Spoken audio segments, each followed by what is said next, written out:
financing, right, is where you get the owner to be the bank, and a lot of owners are really open to this. So if you're not offering owner financing, then you're missing out. We're getting a lot of deals owner financed right now.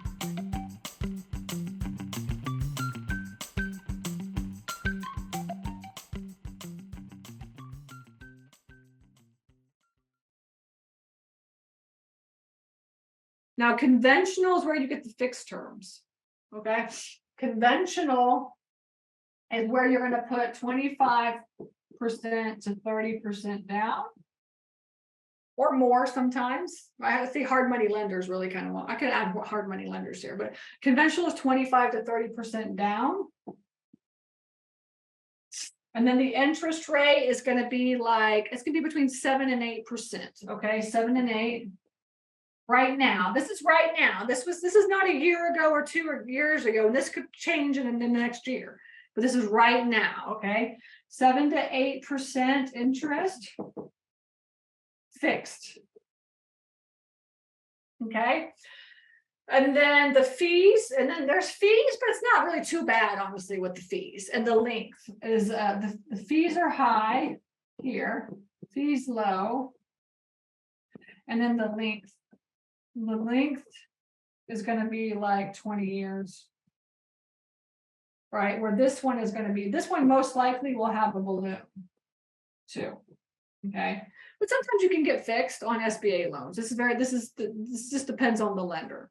Okay, so these are the terms for conventional. All right. And then owner financing, right, is where you get the owner to be the bank. And a lot of owners are really open to this. So if you're not offering owner financing, then you're missing out. We're getting a lot of deals owner financed right now. And the owner financing is the same thing, right? Owner financing is like, you're going to have a down payment. It just depends on the owner. We typically start with 10% down and we'll go up to 20% down. That's kind of where we're at. So we have a deal right now that we're in the process of getting owner finance. It's $1 million. It's $1 million purchase price, and the owner wants 20% down. And then they'll owner finance the rest at like 5.5% interest, which is a very, very reasonable interest rate. Right, so you have a down payment. It could be anywhere from 10 to 20%. Oops. Okay, and then the interest rate is typically lower, right? The interest rate, you want to start with a lower interest rate when you're doing owner financing. So you're going to be at like anywhere from 5 to 6, maybe something like this. 5 to, I've had a couple of people say 6.5. They want to be at 6, and they go, oh, the interest rate, that's a good deal. But like if you can get 5 to 6. My interest rate for all my owner finance deals are like 4.5% interest. Now we actually know that's not true. I just closed on one actually a couple months ago in Florida, and that one was like 6% interest. Okay, so the highest I had is 6% interest. So shoot for 5 to 6% interest. All right. And you can also amortize these. So interest rates can be amortized, right? So that means that it could be, you could spread it out over a 20-year period or a 30-year period, right? So you could do for SBA, it's typically going to be 20. And then for conventional, it could be up to even 30 sometimes. I mean, the 20 to 30 is good. And this is typically around 20%, but you can go up to 30%. I mean, we talk to owners all the time and we're like, look, like we'll pay, like this is the thing. It's like we'll have an owner like this $1 million one. We'll have an owner, like we run the numbers and the value of the property, let's say, is like $850,000. And that they want $1 million. This is typical, right? This is very typical, okay? So then we'll say, look, okay, if you owner finance, we're willing to pay a little bit more. If we pay you $1 million, we want a lower interest rate, and we want that to be amortized over a 30-year period, right? And the reason that you do this amortization over a 30-year period is because you really want your monthly payments to be lower.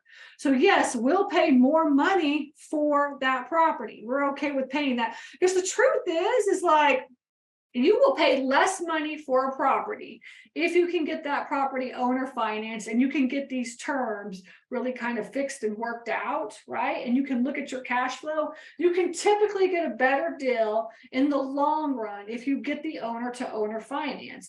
And the good thing about getting an owner to owner finance is you just educating them, letting them know that, look, if I go to a bank and get a loan, I'll be paying the bank all the interest.